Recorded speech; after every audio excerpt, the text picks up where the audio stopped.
Preview. Miraflores Palace via Reuters. Venezuela's President Nicolas Maduro speaks during a meeting with members of the Constituent Assembly in Caracas, Venezuela, August 2, 2017.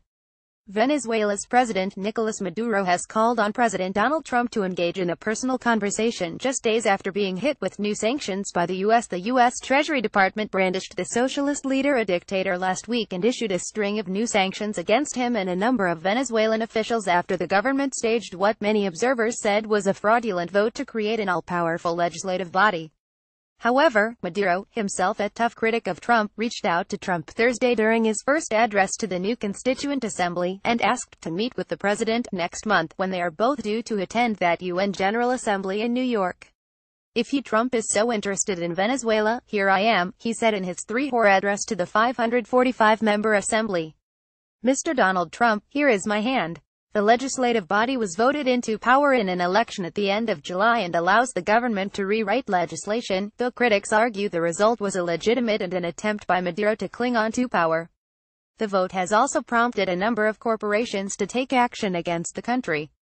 On Thursday, Credit Suisse barred transactions involving certain Venezuelan bonds, and business with Venezuela's government and related agencies has to undergo reputation risk reviews. This comes after Goldman Sachs faced scrutiny for buying $2.8 billion in bonds issued by state oil company PDVSA. "In light of the political climate and recent events in Venezuela, we want to ensure that Credit Suisse does not provide the means for anyone to violate the human rights of the Venezuelan people," Reuters said, citing a Credit Suisse memo. The U.S., which relies on Venezuela for oil imports, is yet to place sanctions on the oil industry. Venezuela has the world's largest oil reserves, but its economy has been badly hurt by a fall in oil prices over recent years.